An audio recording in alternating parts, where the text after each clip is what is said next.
माह रमजानुल मुबारक में रोजे की हालत में हमें शरीयत कहती है हर बुराई से खुद को रोकना है। नमाजें पढ़नी है, इबादतें करनी है, तस्बीह अल्लाह ताला की तस्बीहात बयान करनी है, लेकिन बुराइयों से खुद को रोकना है, बुरी बातों से रोकना है, बेहयाइयों से, गुनाहों से खुद को रोकना है। मगर एक अहम बात जो मैं अर्ज कर रहा हूं, एक वो चीज जो हम रोजे की हालत में आम तौर पर एहसास नहीं करते और कभी ख्याल नहीं करते और उसको करते चले जाते हैं, और वो इतना बड़ा जुर्म है, इतना बड़ा गुनाह है कि हम सोचते नहीं कि हम कर क्या रहे हैं। ताजदार मदीना वाली कायनात मुस्तफ़ा करीम के गुलामों, हमारा वो अमल इतना खतरनाक, इतना खतरनाक कि जिसके सबब हमारे रोजे भी, हमारी इबादतें भी सब की सब खतरे में आ जाती हैं। क्या है? हम रोजे की हालत में और आम दिनों में भी बड़े आराम से, बड़े मजे से गुनाह को गुनाह ना समझते हुए शायद इस गुनाह को कर रहे हैं। और वो गुनाह क्या है? वो गुनाह है गीबत। मुआशरे के अंदर गीबत इस कदर आम हो गई कि हर दो आदमी जब मिलते हैं तो किसी तीसरे की गीबत जरूर करते हैं। रोजे की हालत में दो लोग मिले तब भी किसी तीसरे मोमिन की गीबत जरूर करते हैं। इसको इतना हल्का समझ लिया, इतना आसान समझ लिया, जबकि गीबत के ताल्लुक से कुरान मजीद में परवरदिगार ने फरमाया, या अय्युहल्लज़ीना आमनुज्तनिबू कसीरम मिनज़्ज़न्न इन्ना बअज़्ज़न्नि इस्मुन वला तजस्ससू वला यग़्तब बअदुकुम बअज़ा अयुहिब्बु अहदुकुम अन याकुल लहम अखीहि मैतन फकरिहतुमूह वत्तकुल्लाह इन्नल्लाह तव्वाबुर रहीम।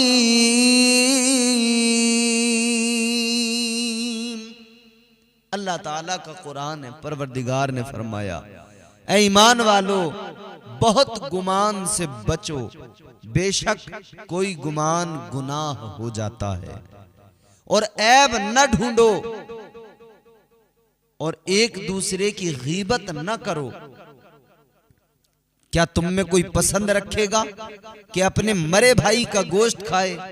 तो ये तुम्हें गवारा न होगा। और अल्लाह से डरो, बेशक अल्लाह बहुत तौबा कबूल फरमाने वाला मेहरबान है। कुरान मजीद की इस आये मुबारका के अंदर वाज़े कर दिया कि गीबत करना मुफस्सिरीन इकराम और बिलखुसूस सदरुल अफाजिल फखरुल अमासिल हजरत मौलाना नईमुद्दीन मुरादाबादी अलैहि रहमा इस आयत की तफसीर में फरमाते हैं कि कोई अपने मरे हुए भाई की गीबत पसंद नहीं करता तो मुसलमान भाई की गीबत भी गवारा नहीं होनी चाहिए, क्योंकि पीठ पीछे बुरा कहना उसके मरने के बाद उसका गोश्त खाने के मिसल है। यानी गीबत करना मतलब ये हुआ कि जैसे कोई अपने मरे हुए भाई का गोश्त खाए। गीबत इतना बड़ा जुर्म है। प्यारे आका ताजदार मदीना वाली कायनात के दीवानों, आज बड़ा माहौल खराब है। आपस में नाराजगी, दिलाजारी, खून खराबा और दुश्मनी, ये सब इसी वजह से है कि हम इन बुराइयों को कोई अहमियत नहीं देते और इनमें गिरफ्तार होते चले जाते हैं। हर शख्स को चाहिए इन बुराइयों से खुद को बचाए, गीबत से खुद को बचाए। गीबत क्या है जरा सुनो। मेरे आका ताजदार मदीना वाली कायनात ने फरमाया, तुम्हें मालूम है कि गीबत क्या है? लोगों ने अर्ज किया अल्लाह ताला और उसके रसूल सल्लल्लाहु ताला अलैहि वसल्लम खूब जानते हैं। ताजदारे मदीना ने इरशाद फरमाया, गीबत ये कि तू अपने भाई का उस चीज के साथ जिक्र करे जो उसे बुरी लगे। किसी ने अर्ज की, जो मैं कहता हूं अगर मेरे भाई में वो मौजूद है तब तो वो गीबत नहीं होगी। फरमाया, जो कुछ तुम कहते हो अगर उसके अंदर वो मौजूद है तब ही तो गीबत है, और अगर जो तुम कहो वो उसके अंदर मौजूद नहीं है तब तो वो बुहतान है, वो इल्जाम है। मतलब ये कि आप किसी के अंदर कोई बुराई है, कोई खामी है, और आप उसकी गैर मौजूदगी में उसकी पीठ पीछे उसको बयान कर रहे हैं, तो यही गीबत है। इसी को गीबत कहा जाता है। अजीजाने गिरामीउल कद्र, जरा गौर तो फरमाएं, हमने गीबत को हल्का समझ लिया, मगर क्या है ये जिना से भी बदतर है। कितना खतरनाक जुर्म है, कितना बड़ा गुनाह है। ताजदारे मदीना वाली कायनात मुस्तफा करीम सल्लल्लाहु ताला अलैहि वसल्लम ने फरमाया, गीबत जिना से भी ज्यादा सख्त चीज है। लोगों ने अर्ज किया, रसूल अल्लाह गीबत जिना से सख्त क्यों कर है? तो आका ने फरमाया, मर्द जिना करता है फिर तौबा कर लेता है तो अल्लाह ताला उसकी तौबा को कबूल फरमा लेता है, और गीबत करने वाले की मगफिरत नहीं होगी जब तक कि वो मुआफ न कर दे जिसकी गीबत की गई है। अल्लाहु अकबर। सोचें जरा, हमने जिसकी गीबत की जब तक वो मुआफ न कर दे मगफिरत नहीं होगी, बख्शा नहीं जाएगा उस वक्त तक। अब जरा गौर करने की जरूरत है, फिक्र करने की जरूरत है। हम रोजाना गीबत कर रहे हैं, हम रोजे की हालत में अपने भाइयों की गीबतें कर रहे हैं, रोजे की हालत में अपने भाइयों के खिलाफ न जाने क्या क्या बोल रहे हैं। मोमिनों में आपस में इत्तेफाक नहीं रहा, इत्तेहाद नहीं रहा। किसी और मजहब का पैरोकार तुमसे मोहब्बत क्यों करे जब तुम खुद आपस में एक दूसरे से मोहब्बत नहीं करते? ईमानी रिश्ता है तुम्हारा हर मोमिन के साथ। हुजूर ने एक रिश्ता बनाया, ताजदारे मदीना ने रिश्ता बनाया। आका ने फरमाया, कुल्लु मुमिनुन इख्वा। आका ने फरमाया, तमाम मुसलमान आपस में भाई हैं, सबका रिश्ता बना दिया।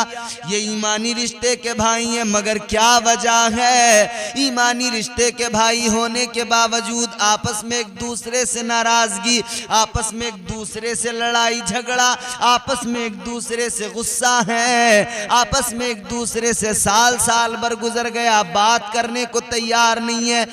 जब आपस में हम एक दूसरे से मोहब्बत नहीं कर सकते और एक दूसरे के खिलाफ साजिशें करने लग जाते हैं, तो फिर सोचें कोई और तुमसे क्यों मोहब्बत करेगा? क्यों करे कोई तुमसे मोहब्बत? तुम पहले मोहब्बत करो ना आपस में। तुम पहले ये सबूत तो दे दो कि मुसलमान का रिश्ता जिस्म जान का रिश्ता है। एक दूसरे की गीबत किए जा रहे हो खुलेआम, फिर कह रहे हो कि दुनिया हमें मार रही है, दुनिया हमारे खिलाफ अच्छा गुमान, दुनिया हमारे लिए अच्छा गुमान नहीं रखती, हमारे खिलाफ दुनिया साजिशें कर रही है। पहले तुम अपना किरदार दुनिया के सामने रखो, तालीमात मुस्तफ़ा से आरास्ता होकर फिर अपनी गुफ्तार, अपना किरदार, अपना मेयार, सलीक़े जिंदगी दुनिया के सामने रखो तो सही। फिर दुनिया तुम्हें देख कर कहेगी कि हाँ ये वाकई सच्चे मुसलमान नबी के गुलाम हैं। तो पहले नबी के गुलाम बनो।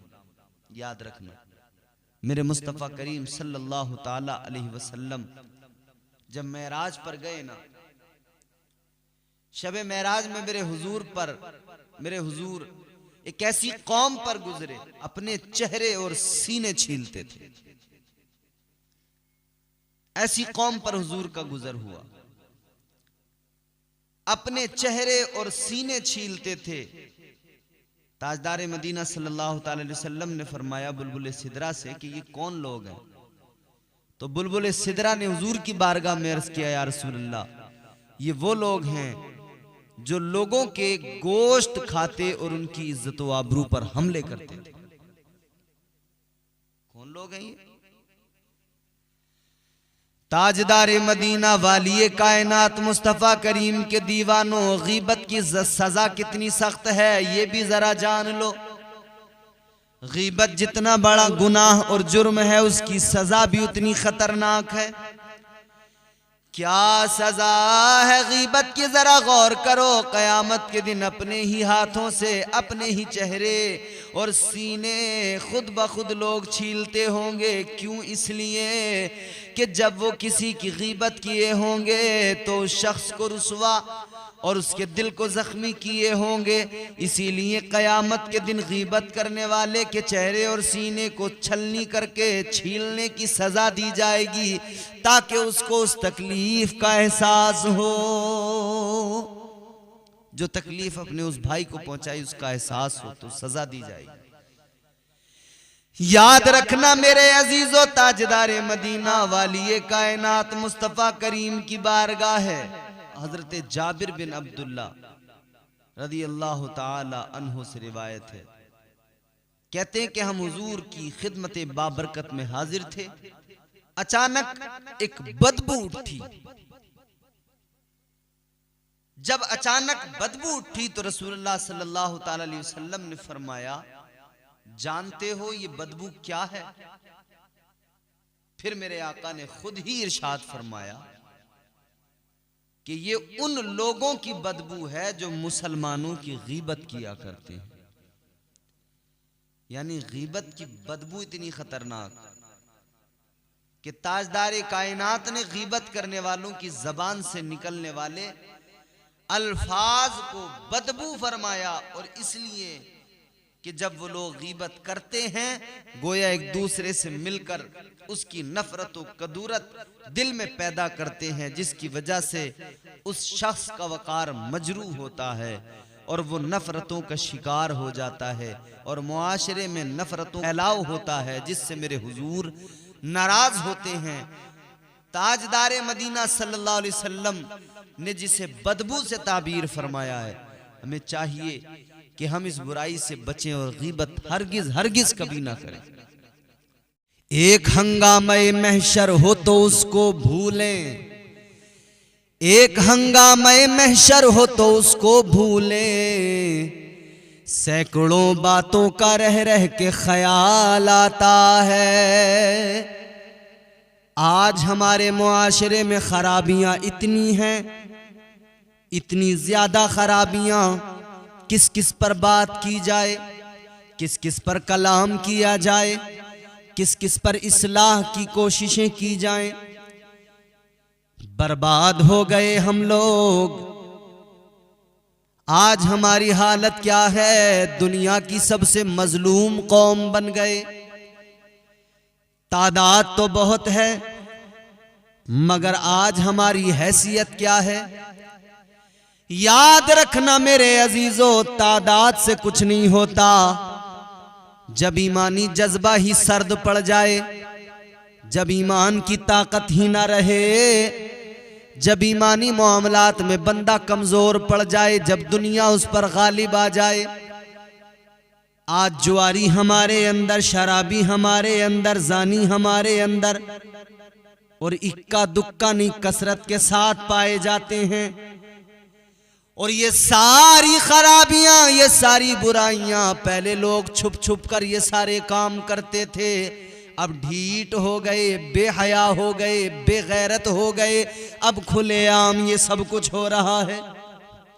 मुसलमानों के बच्चे, मुसलमानों के मुआशरे के अंदर देखो हालत क्या हो गई, खुलेआम शराबें पी जा रही हैं। अब शर्म हया कुछ नहीं रही, खुलेआम शराबें पी जा रही हैं, खुलेआम जुए खेले जा रहे हैं, खुलेआम सट्टे लगाए जा रहे हैं।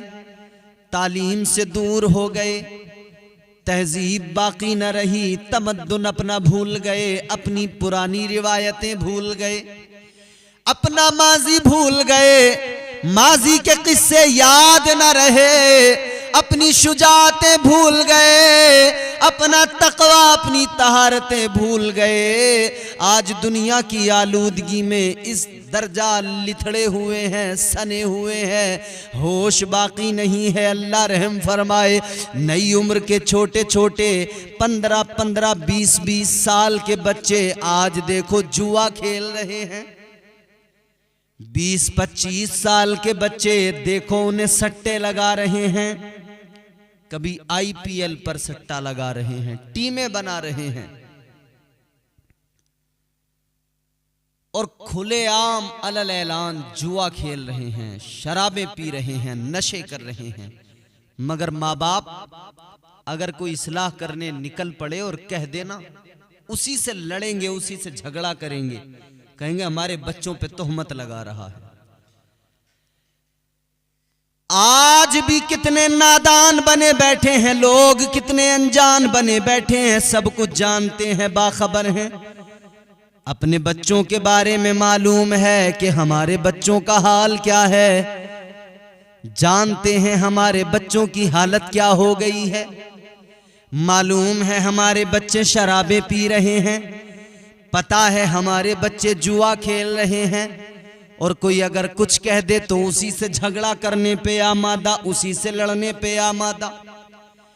आपस की लड़ाइयों से, झगड़ों से फुर्सत मिले, आपस की तमाम खुराफात से, इन सब चीजों से फुर्सत मिले, तब कोई कौम के बारे में सोचे, तब कोई मुआशरे के बारे में सोचे। ये उलमा चीखते रहते हैं, ये उलमा बोलते रहते हैं, इनकी बातों को लोग मजे लेकर छोड़ देते हैं, कोई अमल करने को तैयार नहीं है। ताजदारे मदीना वाली ये कायनात ने इरशाद फरमाया, ये जुआ, ये शराब, मेरे आका पर कुरान नाजिल हुआ, अल्लाह ताला ने कुरान मजीद में फरमा दिया ये शैतान के काम है, इनके हराम होने का ऐलान मुस्तफ़ा ने फरमा दिया। और ये जुआ जो है ना, आज बहुत खेला जा रहा है, जुआ तबाह कर देता है। एक बहुत बड़ा ताजिर था, जोहरी, हीरे का कारोबार करने वाला, डायमंड्स का काम करने वाला, बहुत बड़ा उद्योगपति, मालो दौलत उसके पास में, जाहो हशम इख्तिदार, किसी चीज की घर में कोई कमी नहीं है। मगर कभी कभी दौलत की फरावानी बच्चों को आवारा बना दिया करती है। माँ बाप के पास में वक्त नहीं होता बच्चों के लिए, वो बच्चों को टाइम नहीं देते, बच्चे हाथ से निकल जाते हैं। एक इंसान बहुत बड़ा मालदार, मगर उसका बेटा जब बाप अपने कारोबार में उलझा रहा, उसने बच्चे को वक्त नहीं दिया, तो बेटा दोस्तों के साथ रहकर बुरी सोहबतों में लग गया, बुरी आदतें उसे लग गई, जुआ खेलने लगा, शराब पीने लगा, जुआ खेलने लगा। जुआ इतना खेला कि सब कुछ दांव पे लगाने लगा, बड़ी मोटी मोटी रकम हारने लगा। बाप बड़ा परेशान है, क्या करूं। इख्तिसार के साथ मैं ये वाक़या आपकी खिदमत में अर्ज कर रहा हूं, बड़ा तवील वाक़या है। हजरत अल्लामा अरशदुल कादरी अलैहि रहमा ने इसको नकल फरमाया है। दार्जिलिंग का एक बहुत बड़ा ये ताजिर है, बहुत बड़ा हीरे का कारोबारी है, मगर बेटा हाथ से निकल रहा है, बड़ा फिक्रमंद है। आखिरकार इसी फिक्र में बीमार हो गया, दिन ब दिन कमजोर होने लगा। फिर एक दिन वो आया कि बिस्तर मर्ग पे आके पड़ गया। बेटे ने जब बाप की हालत देखी तो इसे भी एहसास हुआ, इसे भी मलाल हुआ। बाप के करीब बैठा तो बाप ने कहा, बेटा अब मैं दुनिया छोड़ के जा रहा हूं, अब मेरा सारा कारोबार तुझे संभालना है, लेकिन सुन ले, अगर जुए में तू यही आलम रखेगा तो सब कुछ तबाह हो जाएगा, वैसे भी अब ज्यादा कुछ नहीं बचा है। इसे भी एहसास हुआ, ये भी रोया। इसने कहा, अब्बा अब कभी नहीं खेलूंगा जुआ। मगर बाप का इंतकाल हुआ, इसे बड़ा रंज हुआ, बड़ा मलाल हुआ। उसके बाद में इसने सारे बुरे काम छोड़ दिए, दोस्तों की सोहबतें छोड़ दी, अपने काम में लग गया, अपनी दुकानदारी में लग गया, तिजारत करने लगा। जब जुआ छोड़ दिया तो फिर से इसने कारोबार जब संभाला तो कारोबार फिर से इसका संभल गया। फिर अल्लाह ने बरकत दी, फिर से वही मालदारी आ गई, फिर से वही हालात हो गए। लेकिन एक रोज़ कहीं से गुजर रहा था कि कोई पुराना जुआरी दोस्त मिल गया, उससे दुआ सलाम हुई। उसने फिर इसको अपनी बातों में लिया, कहा मिलते ही नहीं हो, कभी तो मुलाकात कर लिया करो। ये जो लफंडर और जुआरी शराबी दोस्त होते हैं ये बर्बाद कर दिया करते हैं अजीजों, इन दोस्तों से बच के रहना। फिर थोड़ी सी उनके लिए जगह पैदा हुई दिल में कि चलो कभी कभार मिल लिया करें। वो कभी कभार का मिलना इतना भारी पड़ा कि फिर ये मुसलसल मिलने लगा, फिर जुआ भी खेलने लगा। जो कुछ बनाया था दोबारा सब कुछ दांव पे लगाने लगा, हारने लगा, बर्बाद होने लगा। एक मर्तबा संभला था मगर फिर दोबारा बर्बादी की कगार पे आ गया, तबाहियों के दहाने पे आ गया। दुकान बिक गई, मकान बिक गया, बर्बाद हो गया, कुछ बाकी ना रहा, सब जुए में हार गया। माँ और ये अपनी माँ के साथ अब घर भी बिक गया, भटक रहा है। माँ भी बड़ी रो रही है, माँ भी बड़ी परेशान है। फिर आखिरकार एक दिन वो आया कि काफिला अजमेर मुअल्ला को रवाना हो रहा था, छठी ख्वाजा गरीब नवाज की आ रही थी। माँ ने कहा बेटा ये काफिला अजमेर जा रहा है, तू भी चल अजमेर, वाली अजमेर की बारगाह में चल, ताजदारे अजमेर की बारगाह में चल। मैंने सुना है वहां जो मुरादें मांगी जाए मुरादें पूरी होती हैं। सब कुछ तो हमारा चला गया, हम बर्बाद हो गए, चल जरा ख्वाजा की बारगाह में चल, तेरा भी दिल बदल जाएगा और हालात भी बेहतर हो जाएंगे, ख्वाजा भी करम फरमाएंगे। सब कुछ हार चुका था, बर्बाद हो चुका था। फिर आखिरकार उस काफिले के साथ ये रवाना हो गए, दोनों माँ और बेटा, और अजमेर शरीफ पहुंच गए। बारगाह गरीब नवाज में बहुत रोए, बहुत गिड़गिड़ाए, फरियादें की। ख्वाजा गरीब नवाज ने करम किया।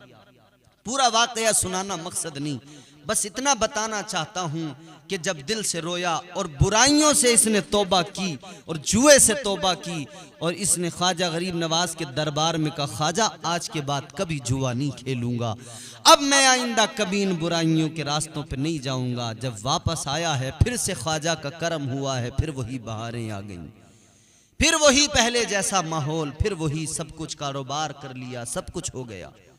धीरे धीरे इसने अपने आप को फिर मजबूत किया, स्टेबल हुआ, अपना कारोबार अच्छा किया। जुआ इंसान को बर्बाद कर देता है। कल मेरे पास एक साहब का फोन आया, गालिबन कल की ही बात है। एक साहब ने मुझे फोन किया और फोन करके कहने लगे हजरत एक सवाल करना है, एक बात मालूम करनी है। हमने कहा पूछो।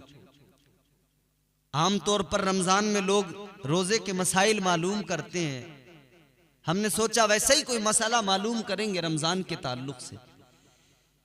लेकिन सवाल करने वाले ने कहा हजरत हमारे यहाँ पर जमीन के अंदर खजाना है, क्या आप बता सकते हैं?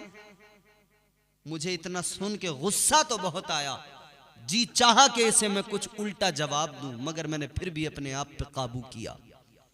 गुस्सा आया इसलिए कि हमारी कौम कितनी बड़ी अहमक और जाहिल है। अंधविश्वास और जिहालत इस दर्जा है कि आज भी हम लोग मेहनत करने को तैयार नहीं है।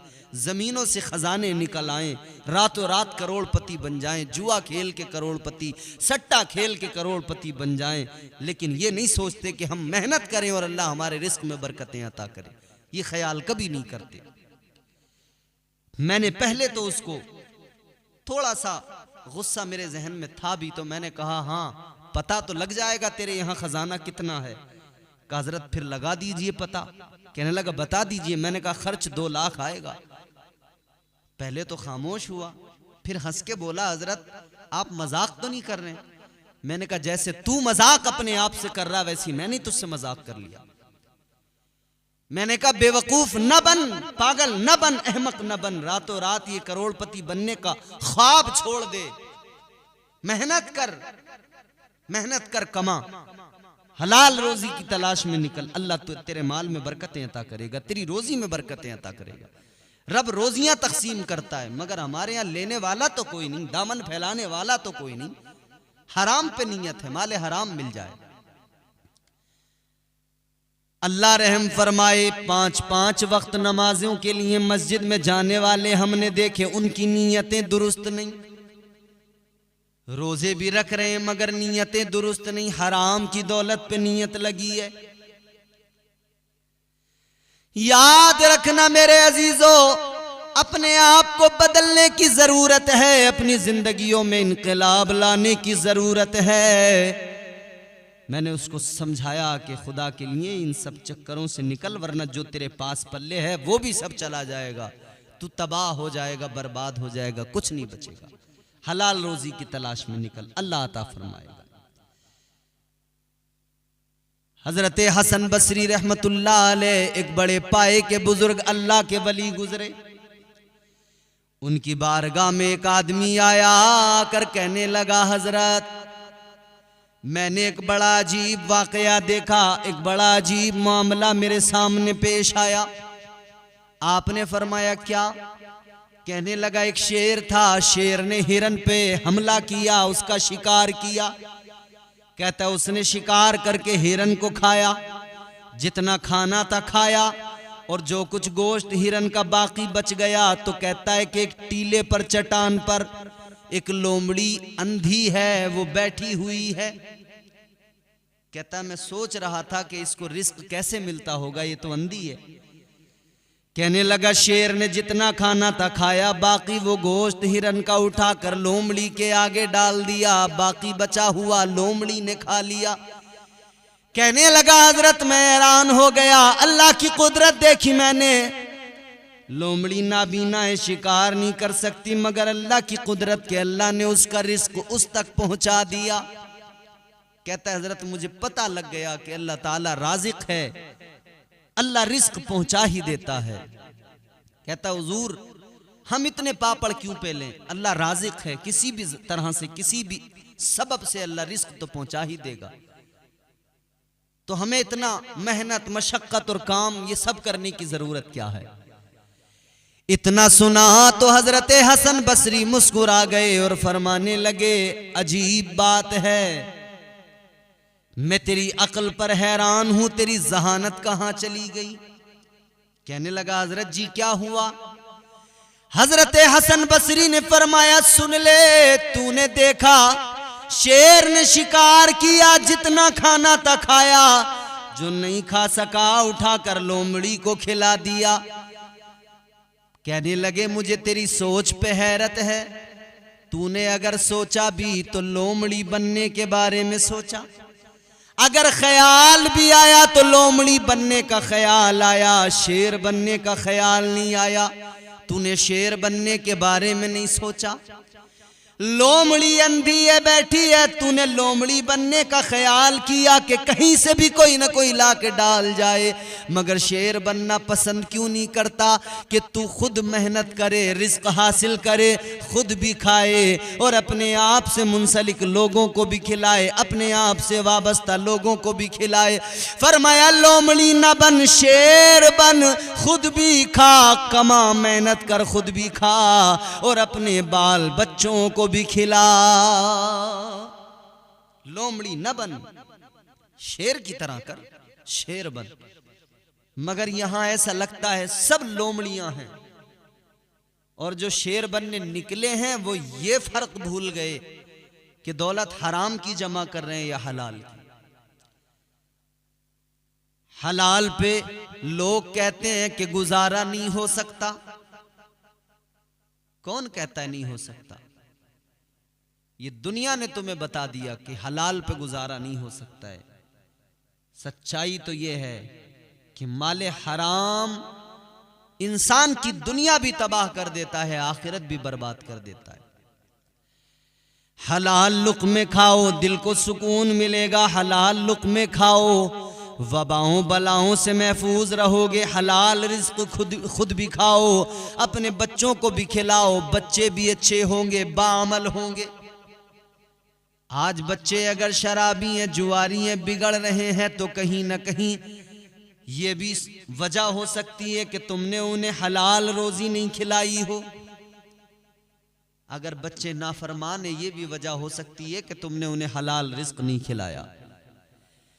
अपने बच्चों की अच्छी तरबियत करो खुदा के लिए, अपने बच्चों का ख्याल रखो, अपने बच्चों पे नजर रखो। याद रखना ये जो नौजवान तबका है ये हमारा मुस्तकबिल है। ये अगर बर्बाद हो गए तो हमारा मुस्तकबिल बर्बाद हो जाएगा। और नौजवानों में तुमसे गुजारिश करना चाहता हूं, इन सट्टों में, आईपीएल में, इन लॉटरियों में कुछ नहीं रखा है। अल्लाह की इबादत करो और हलाल रोजी के लिए निकलो, हलाल रोजी तलाश करो। परवरदिगार आलम ने कुरान मजीद में फरमाया, फ़इज़ा क़ुदियतिस सलातु फ़ंतशिरू फ़िल अर्ज़ि वब्तग़ू मिन फ़ज़लिल्लाह। अल्लाह ताला ने कुरान मजीद में फरमाया, परवरदिगार ने फरमाया, कुरान की आयत का मफहूम है कि है मेरे बंदो नमाज अदा करो, नमाज पढ़ो और फिर जमीन में फैल जाओ और फिर अल्लाह का फजल तलाश करो। अल्लाह का फजल तलाश करने से मुराद ये है, फरमाया हमारे अकाबिर उलमा ने, कि इससे मुराद ये है कि तुम हलाल रोजी तलाश करो। तुम सुबह को 10-10, 11-11 बजे तक अपने बिस्तरों पे औंधे पड़े हुए हो और रिज्क उधर अल्लाह ने तकसीम कर दिया।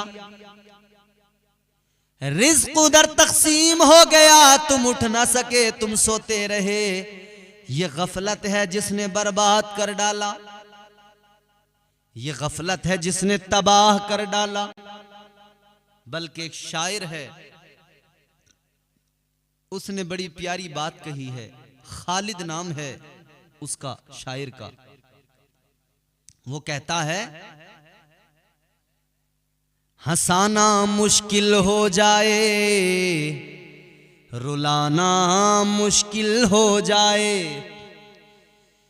हंसाना मुश्किल हो जाए, रुलाना मुश्किल हो जाए। नबी के आशिकों का दिल लुभाना मुश्किल हो जाए। खुदा के वास्ते जागो, कहीं ऐसा न हो खालिद। खुदा के वास्ते जागो, कहीं ऐसा न हो खालिद, तुम्हें फिर ख्वाब गफलत से जगाना मुश्किल हो जाए। खुदा के वास्ते जागो, कहीं ऐसा न हो खालिद, तुम्हें फिर ख्वाब गफलत से जगाना मुश्किल हो जाए। और किसी हद तक ये हालात हैं कि आज जगाना मुश्किल हो गया है। ये कौम ख्वाब गफलत में है, इसे जगाना मुश्किल हो गया है। याद रखना, दुनिया में अगर तुमने फिक्र नहीं की अपने मुस्तकबिल की, अपनी मजहबी कदरों का अगर तुमने पासो लिहाज नहीं रखा, तो सिर्फ तबाही ही हाथ लगेगी, सिर्फ रुसवाई ही मुकद्दर बनेगी। इज्जत जिल्लत अल्लाह के इख्तियार में है। परवरदिगारे आलम इज्जतें अता करता है, खालिके कायनात वो तुम्हारा मेरा खुदा। अल्लाह ने कुरान मजीद में फरमाया, तूलिजुल लैला फिन्नहारी व तूलिजुन नहारा फिल लैल व तुखरिजुल हय्य मिनल मय्यिति व तुखरिजुल मय्यिता मिनल हय्य व तर्ज़ुक़ु मन तशाउ बिग़ैरि हिसाब। परवरदिगार आलम कुरान मजीद में बाज़ाब्ता अपने बंदों को फिक्र दे रहा है, मिजाज दे रहा है। मालिक वो है, खालिक वो है, रिस्क देने वाला वो है। तुम रिस्क हासिल करो, तुम रिस्क हलाल रिस्क अल्लाह से दुआ करो, मालिक हलाल रिस्क अता कर। बेहिसाब अल्लाह अता फरमाता है। उसने फरमाया ना, वल्लाहु यर्ज़ुक़ु मन यशाउ बिगैरि हिसाब, वो बेहिसाब अता करता है। इज्जत जिल्लत का मालिक वो अल्लाह ने फरमाया, कुलिल्लाहुम्मा मालिकल मुल्की तुअतिल मुल्का मन तशाउ व तंज़िउल मुल्का मिम्मन तशाउ व तुइज़्ज़ु मन तशाउ व तुज़िल्लु मन तशाउ।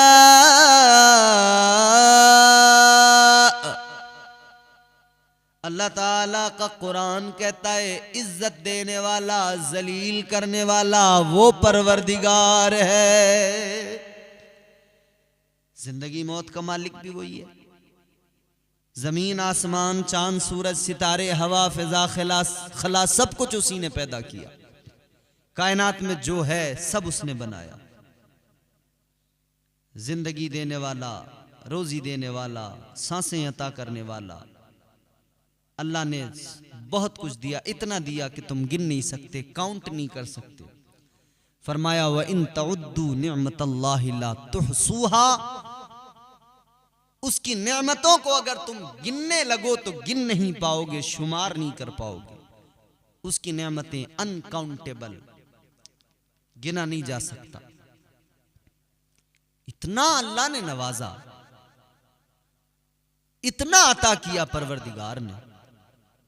फिर भला किस लिए, फिर भला क्यों हम अपने रब को भूल गए, फिर भला क्यों हम अपने रब से बदअहदी करने लगे, क्यों हम रब के अहकामात पर अमल नहीं करते।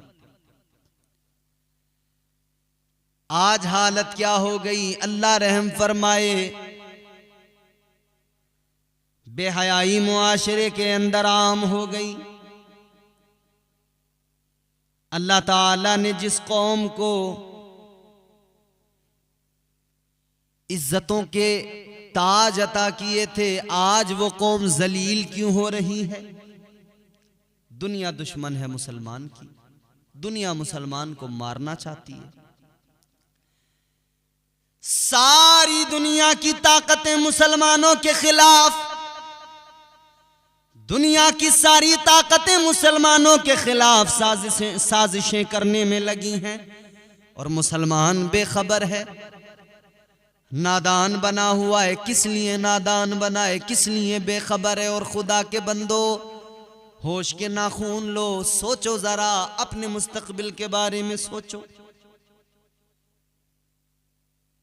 बेहयाई इस दर्जा हो गई है कि बाप अपने बेटों को देख तो रहा है मगर कुछ कह नहीं रहा है। माँ बेटियों को देख तो रही है, कुछ कह नहीं रही है। भाई देख तो रहा है मगर कुछ कहने को तैयार नहीं। चचा देख तो रहा है मगर कुछ कहने को तैयार नहीं। अच्छा, वो चचा क्यों कहे, उसे डर अपनी इज्जत का भी तो है कि भतीजा हाथ भी उठा सकता है, बुरा भला भी कह सकता है, जबान दराजी भी कर सकता है। अब तो डर लगता है किसी के बच्चे को कुछ कहते हुए, नसीहत करते हुए। अल्लाह मुआफ़ फरमाए। अपनी बात करते हैं। हमारा बचपन था, हमारे बड़े हमें ऐसी वैसी जगह पर अगर उन्होंने गुजरते हुए भी वहां से देख लिया, डांटते भी थे। कभी उनके दिल में आया मारना है तो मार भी दिया करते थे। और हमारी हिम्मत नहीं होती थी, या हमारी जनरेशन के जितने लोग हैं या हमसे पहले वाले, उनकी हिम्मत नहीं होती थी कि बोल भी जाएं। खामोश कान दबा के भागे चले आते थे। फिर घर आके शिकायत होती थी तो घर वाले कहते थे अच्छा किया, और मारना था। और आज किसी के बच्चे को जरा कुछ कह दो, बस जबान से अगर इतना कह दिया ना, डांट दिया सिर्फ, उसके घर वाले झगड़ा करने को आ जाते, माँ बाप झगड़ा करने को आ जाते। बच्चे क्यों नहीं बिगड़ेंगे, बच्चे क्यों खराब नहीं होंगे। सब कुछ तो लुट गया, बर्बाद तो हम हो गए, फिर भी न जाने कौन सी बात पे इतरा रहे हैं। बच्चे शराबे पी रहे हैं, हम शो ऑफ कर रहे हैं कि हमारे बच्चे तो ऐसे हैं वैसे हैं। EMI पे जिंदगियां गुजर रही हैं, लोन भरते भरते जिंदगियां गुजर रही हैं, अपना घर न कर सके, किस्तें देते देते सूद ब्याज की। मगर पूछो मत, निकलेंगे तो इतनी शान के साथ अकड़े हुए जैसे ये कोई समझो इलाके के कोई चौधरी आ गए, कोई बड़े जमींदार आ गए। असल में दिखावा बहुत हो गया, रियाकारी बहुत हो गई, शो ऑफ करना। बड़ा मोबाइल हाथ में होना चाहिए, चाहे उसके लेने की औकात न हो, चाहे किस्तें भी तुझ मुझसे कर्ज लेकर भर रहे हो, मगर दिखाना है समाज में कि हमारे पास इतना बड़ा मोबाइल है, एप्पल का आईफोन है हमारे पास, सैमसंग का बड़ा फोन है हमारे पास में, शो ऑफ करना है हमें। कपड़े हमें ब्रांडेड पहनने हैं, चाहे किसी दोस्त से कर्ज लेकर कपड़े खरीदें या किसी के चोरी करके हम फिर जो है उसका इंतजाम करें, लेकिन कपड़े हमें ब्रांडेड पहनने हैं। चप्पल जूता, फिर उसके हम रेट बताते हैं, कीमतें बताते हैं। ये घड़ी ये हमने 5,000 की ली, ये कपड़े ये रेमंड वालों के यहां से लिए, ये हमने सुहाग महल से लिए बरेली से, ये 4,000 के हैं, ये 8,000 के हैं, ये फला चीज है, ये घड़ी है, ये इतनी महंगी, ये वो इतनी महंगी। पहनो, कोई ऐतराज नहीं, अच्छे महंगे कपड़े पहनो, मगर हलाल हलाल रोजी कमाकर फिर तुम जितना महंगा कपड़ा पहनना पहनो ना। इसराफ के बारे में कभी बात करेंगे तो फिर वो मसाइल अलग बयान करेंगे, मगर इस वक्त मैं आपकी खिदमत में ये बात अर्ज करना चाह रहा हूं कि जब काबू नहीं है, कब्जा नहीं है, तो फिर कर्ज ले लेकर, सूद ले लेकर, ब्याज ले लेकर क्यों ये सब। पहले खुद को इस काबिल बनाओ ना, पहले मेहनत करो ना, पहले अपने आप को तैयार करो ना, पहले अपने आप को इस काबिल बनाओ ना, मेहनत करो ना। बच्चों को हम पढ़ाते नहीं है अपने, तो हमारे बच्चे कहां से फिर इस लायक बनेंगे। तालीम है नहीं, और मजदूरियों में क्या किया जा सकता है और क्या हो सकता है मजदूरियों में। भाई इस दौर में इतनी महंगाई है, महंगाई की हालत यह है, महंगाई ने कमर तोड़ रखी है। वो किसी ने कहा था ना, बचपन में हम सुनते थे, आज जमाने की हालत है भैया देखने वाली, क्या बतलाएं बड़े बड़ों का हो गया बटुआ खाली। मैं और तू क्या दुनिया भर के लोग मचाएं शोर, कुछ महंगाई ने लूटा, कुछ ले गए काले चोर। एक तरफ महंगाई कमर तोड़ रही है और दूसरी तरफ लुटेरे बैठे हैं।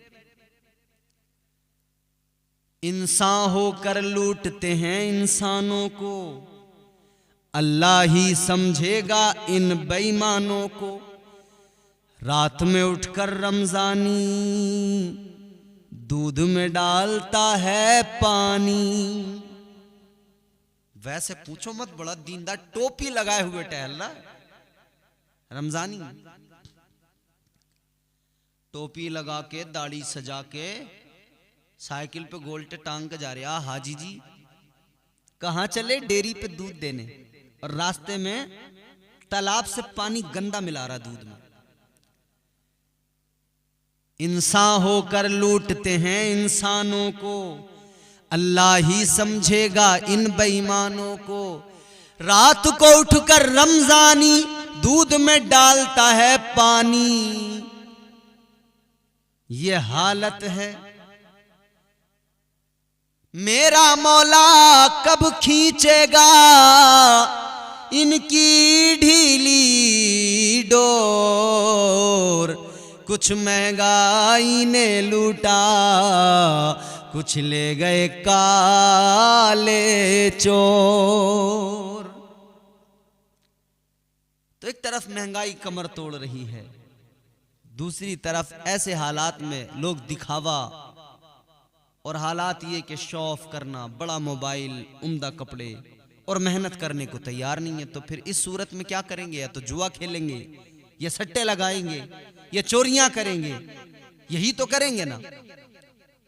खुद को चोरियों से, जुआ, सट्टा, इन सब खराबियों से बचाओ मेरे भाइयों।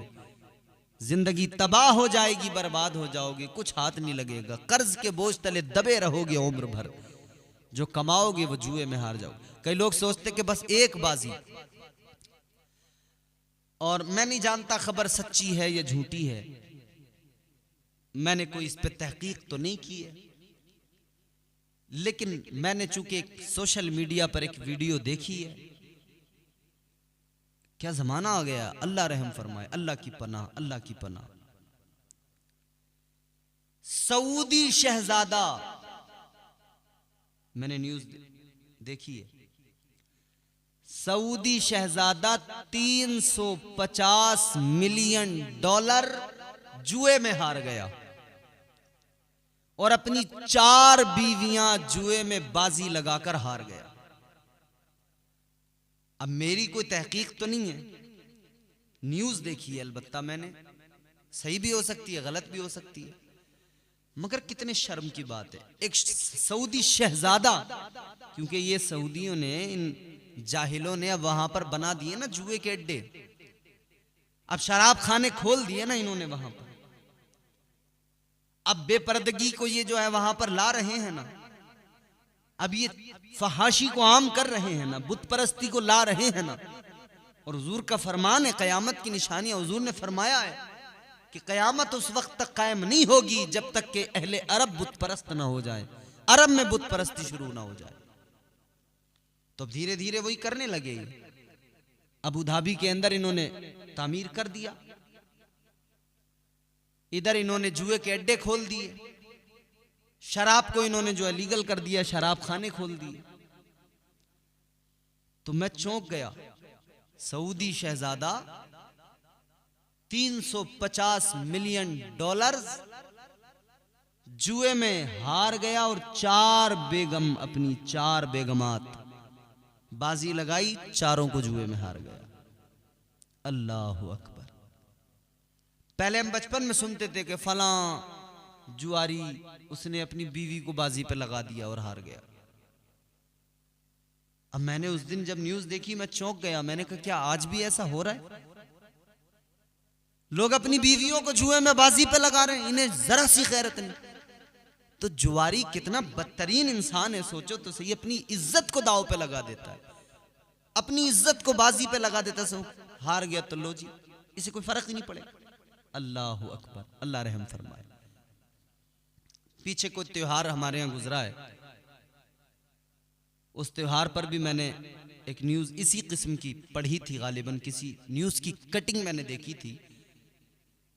शायद दिवाली के मौके पर किसी ने जुए में अपनी बीवी को ही लगा दिया, बाजी लगा के हार गया। फिर पुलिस वगैरह आई, उसके मायके वाले आ गए, उन्होंने कहा कमबख्त, तुझे गैरत नहीं आई, तूने बीवी को लगा दिया। तो बहरहाल चलिए हम उनकी बात तो छोड़ देते हैं, हम अपने मुस्लिम भाइयों की बात करते हैं, अपनी कौम की बात करते हैं। हमारी कौम इतनी बड़ी जाहिल हो गई, जुए में रात दिन लगी पड़ी है। छोटे छोटे बच्चे, माँ बाप इतने बेगैरत हो गए, उन्हें फर्क ही नहीं पड़ता कहां से ला रहा है। अब वो उन्होंने कहा हमें तो चाहिए, तू कहीं से भी ला, चोरी कर, डकैती कर, जुआ खेल। वो जुआ खेल के ला रहा, एक बार जीत के आया, इन्होंने कहा वाह, सब मजे से उसको सपोर्ट कर रहे हैं, खा रहे हैं, ऐश कर रहे हैं। अगली बार हार के आया, उसने घर में आके मारा पीटा, घर से इनसे माल छीना, तो रो रहे हैं। तो खुदा के लिए ये वो बुराइयां हैं जो बर्बाद कर देती हैं। खुद भी बचें, अपने बच्चों को बचाएं, अपने आसपास के माहौल को बेहतर बनाएं, अपनी जो है कम्युनिटी के अंदर बदलाव लाने की ज़रूरत है, अपने मुआशरे को बेहतर बनाने की ज़रूरत है। अल्लाह ताला हमें नेक आमाल की तौफीक अता फरमाए।